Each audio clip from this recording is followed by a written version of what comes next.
So you've come here for the truth. Well, we've got the truth and nothing but the truth. Here are your hosts, Robert A. Bianchi and David J. Bruno. Welcome to WMTR Radio's Nothing But the Truth with your hosts, Bob Bianchi and Dave Bruno, two lawyers from New Jersey. Not talking about law most of the time, Dave. Mindset. We are really killing it on the mindset piece. Something we've been doing since we started this firm, even before since we started this firm, back to the day when we were prosecutors. And now we have this awesome show with these awesome guests. And this one I really love because I get to meet in person the guy who pops up every morning in my feed about legal marketing. And you know what? Sometimes I can get a little dreary. I know this is like your passion and whatever. It's a little tiresome to the old timers because we always believe that results should be the thing that drives your, success, not marketing. But you guys are on top of your game with this stuff. But I love Ron's material. I got to be honest with you, I do read it every day. So I must have hit something that said notify me every morning, and I'm glad I did because he's awesome. And you got him in as a guest, Dave. Yeah, it's either that, Bob, or the algorithm, but we are happy to have Ron Latz. Ron is a CMO. And he is the founder of LegalFenix. And congratulations on the company. I know it's been in the works for a little bit, but Ron is not new to the legal marketing game. I mean, he has worked at companies including Fine Law, Tetra Peak, and Mockingbird Marketing, which are some of the tops in marketing. So he takes his experience, and with his new company now, he acts as a marketing officer, a chief marketing officer for various different law firms. Wow. And Bob, you mentioned the newsletter, you mentioned Law Life and your sirens and summations. But Ron is one of the early influences on the newsletter and our LinkedIn strategies and what we're doing. I mean, because Ron is aces on LinkedIn. For anybody that wants to follow him in the legal community, he talks about marketing every single day, bringing value to the community. And that's something that rubbed off on me from Ron in our conversations with Ron early on was that, hey, look, build the community, but also deliver the value. What do they need to see? What do they want to learn? And that's what we're doing on the LinkedIn and various different other content creation platforms that we're on. So Ron, it is a pleasure. Thank you for coming on Nothing But the Truth. Look forward to this interview. Yeah, I appreciate it. See you on LinkedIn. Both of you are very active. I've seen these episodes and segments. You're sharing it, repurposing it across a bunch of different channels. So I'm excited to really dive deep, whether we go into legal marketing, as well as talking about the mindset and the approach that we take, whether it's just with our businesses, our families, and everything in between. Oh, very good. Why don't you just start? I mean, with all this experience in legal marketing, how did you get involved with legal marketing and some of the experiences that you had that put you into the place you are now? I got my start at Thomson Reuters. Thomson Reuters, within their legal division, had a company called Fine Law.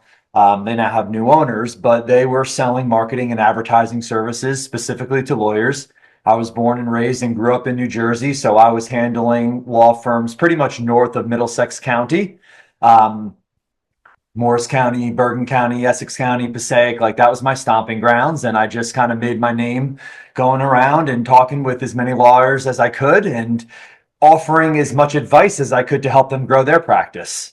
And from there, I had started my own consulting company, offering just insight around how to manage social media, how to manage their brand, how to make decisions around investments and allocating their dollars across specific marketing channels.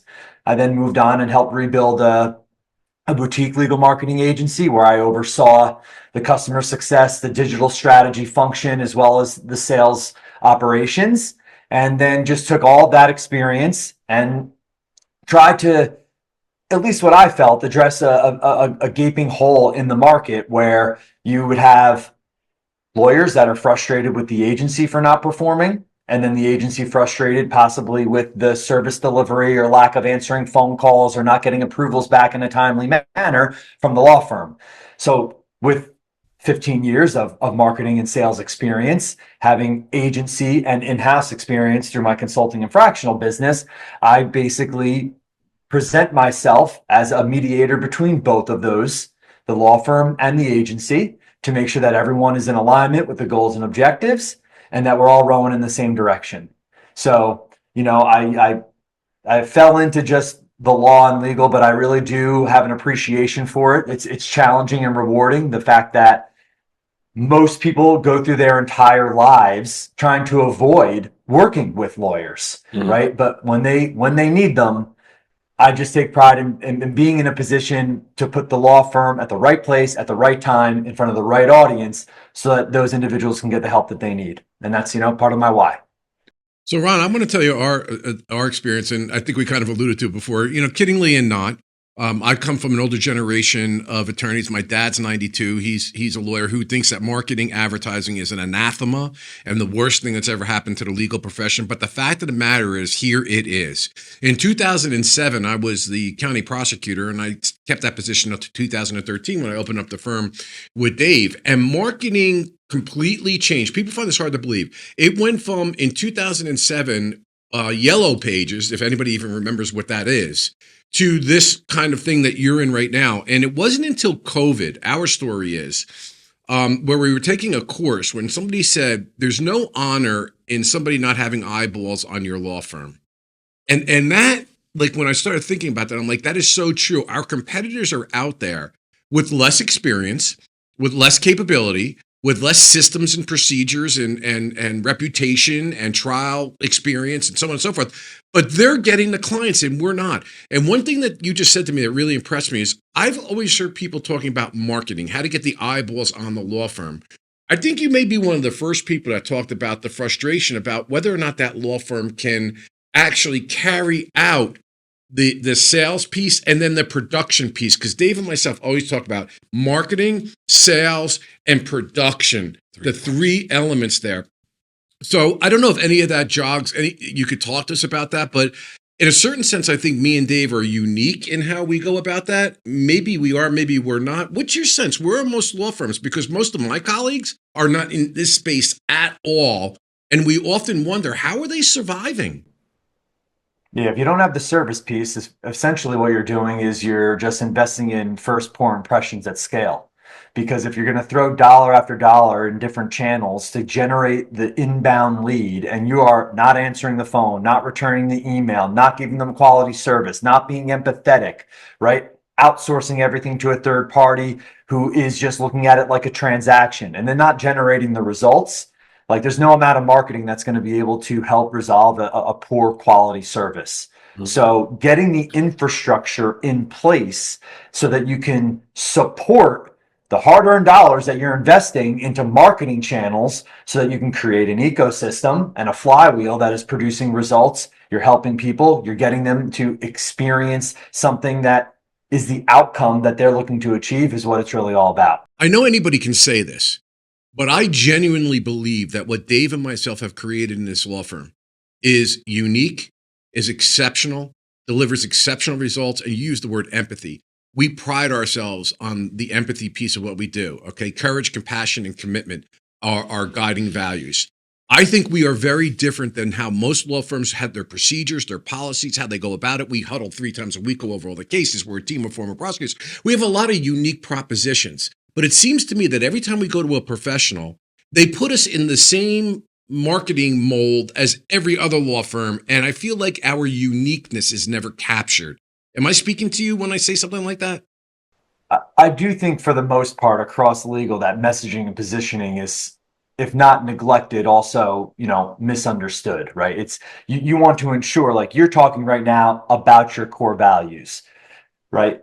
Getting that across in the content that you write, whether it's like on your website, through your LinkedIn content, within a newsletter, so that it is top of mind and resonating with the individuals that you want to speak to, is something that will help separate you from what does appear to be more of a commoditized market. The challenge that you do have within criminal is that many times these individuals do need or believe that they need immediate satisfaction and a response. And if someone isn't answering that phone call right away, whether it's an ad call, an organic call, or an LSA call, right? They go back to Google or they go back to wherever they were searching from and they call the next one, right? Whereas there's not as much outside of maybe felony stuff, right? Federal stuff. There's not as much research that is being done like there is in other practice areas like family, employment, or estate planning, where that sales cycle is significantly longer than maybe a DUI, right? So because of the urgency there, criminal has its own unique challenges, as does, for example, with like review generation. There's not a lot of people that necessarily want to go and shout from the rooftops that they got off of the first, the second, or the third DUI. Like that is difficult. Similar to bankruptcy, like people don't want to admit those things. So it does present a unique challenge for somebody, but as long as you embody those principles and those values and you get that out within your sales process, intake, and then obviously through your forward-facing content, I do think that you could separate yourselves from others. Well said, Ron. You know, we have an audience that's not just lawyers, and there are all types of professionals and different industries that are listening right now. And I just want to point out that those three parts that we talked about really are universal in a sense that make the phones ring through marketing, but you have to have the sales and the team and the intake ready to service them. Oftentimes, you could break sales by having too many leads on the marketing side. And you could have the best sales team in the world. If you don't make the phone ring through marketing, they're going to be sitting doing nothing. And then finally, like you said, the fulfillment, right? So these three parts are applicable, not just to lawyers. Any professional that really is offering a service has these three parts. And Ron, you are the king of content. I mean, in essence, anyone who doesn't know Ron, he posts every single day. He posts value every single day, and you have the discipline to do so. And we are in 2025. There is an expectation nowadays that people have digital footprints. When a consumer is out there looking, they are expecting to see content. They're expecting blog posts. They're expecting videos. They want to know authentication and credibility indicators. I wonder, Ron, speaking to this community out there that wants to improve their visibility, how do you have the discipline and what's really behind all of this regular content creation that you put out there? For me, it started with just the daily habit of writing, right? So every single day I carve out 30 minutes, and I've been doing this for 3-4 years, where just after I wake up, go to the gym, go for a run, come back. Now I've got my quiet time, right? No one's really awake yet. And whatever is top of mind, I just brain dump it, right? I write it down. It's not always going to be my post. Sometimes it turns out to be my post. Sometimes it turns out to be one of my newsletters, right? But I just got myself into the habit of writing every single day.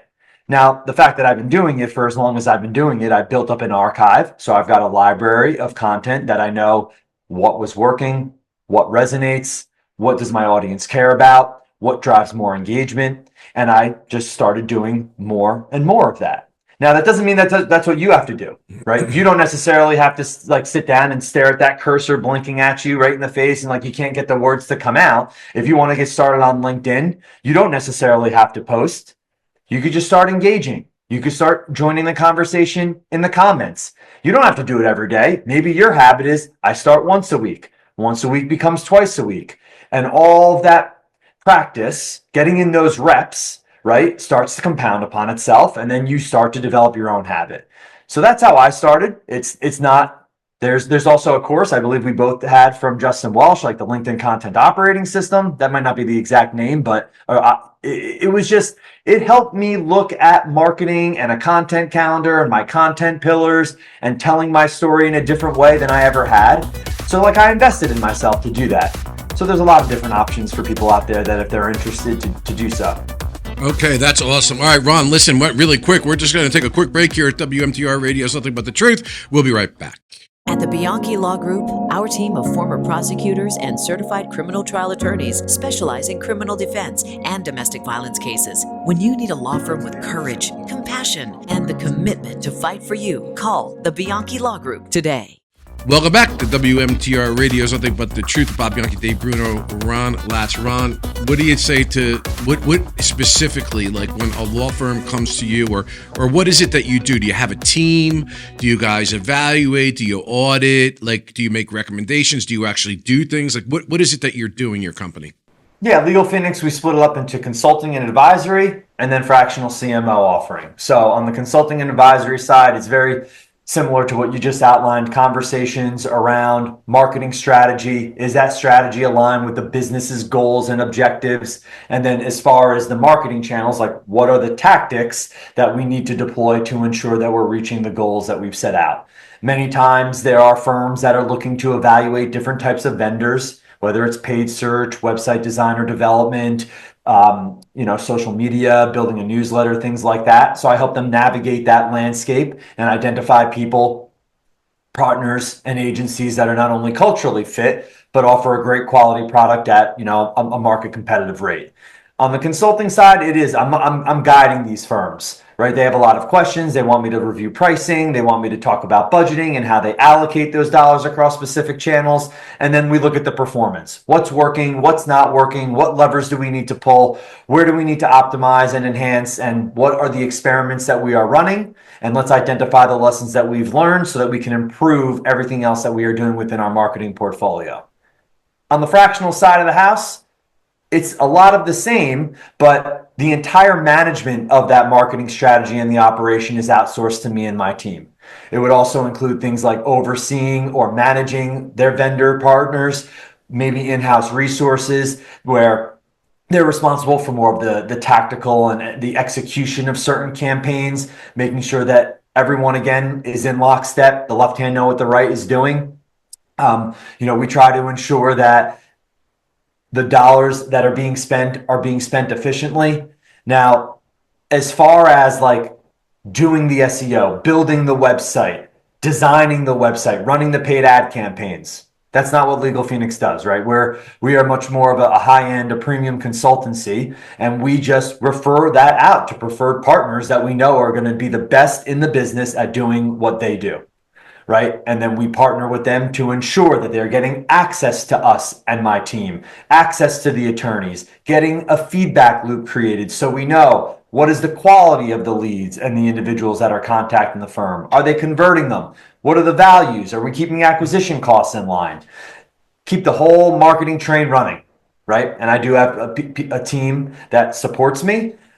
We have a director of client services and experience, which is more of our back end project management, account management, and like marketing analyst type of services. And then I also work with a lot of contractors that can support the day to day and help me run the business. Yeah, Ron, you talked about engagement before, and really a first step for anything. And just another lesson learned from Ron is the need for engagement and nurturing. And talk to us a little bit about that, specifically on LinkedIn, but this is really applicable to other platforms as well, and even in person and live in text messages and emails. But engagement, talk about the benefits of engagement, not only to support the content creator, but to be visible to others.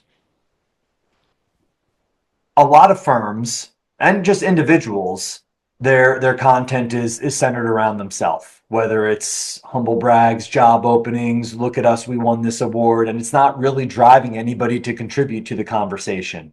So I do think if you put the audience or the intended person that you want to reach at the center of your content, you will organically drive more engagement because it's information, it's stories about your experience and your expertise that will resonate with them. Now, to take it the next level, like there are also individuals out on these platforms that just use them to check a box, right? They post and they ghost. They have people that are in the comments, that are in the threads, that are engaging with their content, and then they don't respond to them. They don't partake in the conversation, right? It's social media for a reason, and it gives people the ability to be social where they find information or where they find stories that resonate with them, right? It could be as much as a like and supporting someone within your network. It could be a comment. You could be sharing something, but people tend to like to reciprocate those that help them out, right? Like if someone is sharing, like when you were getting started, when other colleagues that I have, like I want to support those people that I know care about the stuff that they are doing. They're dedicating time to helping other individuals. It's why I stay in this industry. So like I want to support those people. So I do think engagement is very much reciprocated. And if you want to ensure that people are going to engage with you, right, you have to have content that's focused not on yourself and also be part of that conversation. Yeah, when you were saying that, I was just thinking about the super lawyers post that I'm going to see over the next couple months. You know, how many of them is like, what was me? Here I am. Here's the super lawyers year after year after year. And on LinkedIn, it's really, that's the type of stuff that people are posting. So to your point, the key takeaway, it's providing value. And then it starts the engagement. But I love the line, post and ghost. I mean, most people post and don't look at it again. And you're talking about having a conversation in the comments.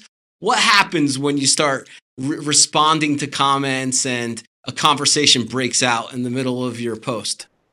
I mean, we're talking about driving engagement. Like it's sending a signal to the algorithm that people are responding, could be favorably. It could be against the specific stance or perspective that someone has. Like talking about super lawyers, like I've had posts out there and you've commented on and respectfully disagreed with whether or not certain profiles were worth the investment, right? Like, and I showed both sides of it. I shed this, I talked about the branded component. I talked about the visibility component, the beat on my chest component, the pricing component.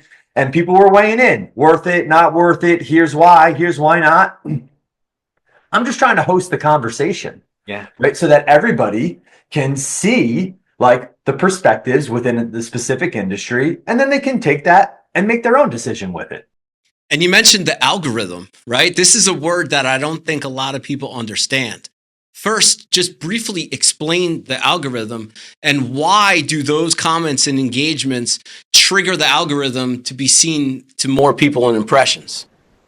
Well, all these platforms have a machine behind the wall or the feed that you see that is determining what type of content is resonating with the individuals that are on the platform, because the way that they monetize the platform is by keeping eyeballs on their pages.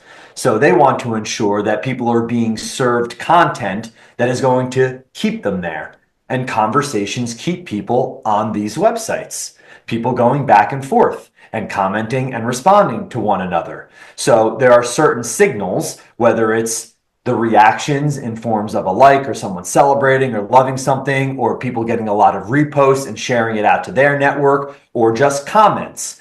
So depending upon which platform you are on, there's, certain time periods in which the algorithm or these platforms are figuring out whether or not they want to continue pushing it across other users' profiles. Is that Ron, per post or the individual? And the reason I'm asking you that is that I think Dave and myself have a unique conundrum, maybe not, but we're on national TV a number of times per week. And we will post a pre-photo graphic, we're going to be on this show this time. And then we'll get a clip of it and we'll show it. And Dave and myself talk about this. Let's be honest, at least for me, 90% of the people that respond to my stuff don't respond to any of my TV media stuff at all. I think they're tired of it, to be honest with you. I don't think they want to hear it. I don't think they want to see it. When I do something personal, my thought about this, or coming from Bob Bianchi's perspective or whatever, it gets much more engagement. So I think a lot of times my wife tells me, you're numbing people out by constantly posting, and it's washing out the really good stuff you do. Does the algorithm do that as well? What are your thoughts? I mean, it's a delicate balance. There's certainly, the school of thought that the more frequently you are in the feed, the more awareness that you drive, the more top of mind you will become. I think that if you look at a platform like LinkedIn, and again, I don't try to, and I don't want to pander to that algorithm, right? Like I'm going to post what I want to post regardless of whether or not I think like LinkedIn is going to suppress it, right? A perfect example is of including links within your post. Sometimes LinkedIn will suppress that post because they don't want someone to click it and go off platform. It takes the eyeballs away from the LinkedIn machine, right? So if you have found that posting that type of content at the frequency in which you are posting it is having a negative impact on your visibility or your reach, you test it, you pull back a little bit, and then you go back and you see what happens to the data.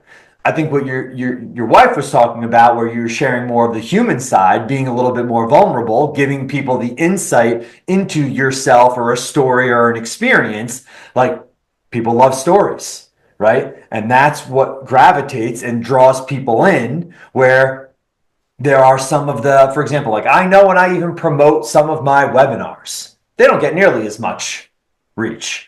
It is a sales pitch. I'm asking my audience to do something for me, sign up for this, to listen to me talk. But I still want to use the platform in a way that gets the word out about some of the things that I'm doing. So I'm okay with sacrificing some of that reach in order to kind of get some of my message across. So you've just got to evaluate it based off of the data and the metrics that you're collecting to make a determination around whether or not you really are drowning individuals out. Like if you see people that are disconnecting from you, a drop in followership, significant declines in impressions, those would be enough signals to tell me I got to switch it up a little bit. Yeah. Well said. Good answer. Listen, Ron, it was great. I think Dave is right. We could talk about this all the time, but unfortunately we are out of time. So you have to, your Jersey guy, you got to come back In person next time. Yeah. Where are you now? Now I'm in New York State. I'm in Westchester County. So what county did you grow up in? Middlesex. I went to St. Joe's and Metuchen. All right. Hey, Seton Hall Prep. There you go. I'm not going to hold that against you. We used to run track against you guys. You guys were great in track. Ron played hockey. One of the best. The Prep's got a great hockey team. You know that. I do. I've got real. I played at Bridgewater Travel, so I had a bunch of guys that went to Maubert, Seton Hall Prep, Bergen Catholic, and just kind of went Vianney, CBA. Yeah. So we, I know a bunch of guys that used to play around there. It's home, and my parents are still there, so I come back frequently. Okay, next time you're back, that is how I met Ron. One of my buddies is a hockey player, played with Ron back in the day, connected us, and ever since we've been friends and tight. All right. Well, I look forward to seeing you tomorrow morning, Ron. And this is WFTR Radio's Nothing But the Truth with Bob Bianchi, Dave Bruno, every Saturday on the radio at 9:30. Dave, the podcast. NothingButTheTruthPodcast.com. It's the website with all the video, all the podcast links. You could find Ron's video there as well as everybody else's. Go check it out. Okay. Thanks, Ron. Peace. Thank you. Okay. We're the Bianchi Law Group, a team of former prosecutors and certified criminal trial attorneys. But here's the thing. He put himself in a box when he said... Relied on by CNN, Fox News, MSNBC, Law and Crime, and news leaders across the country for our criminal defense expertise. To get a search warrant, you have to have probable cause that a crime's been committed and there's evidence in a particular place. When you need a law firm with courage, compassion, and the commitment to fight for you, call the Bianchi Law Group today.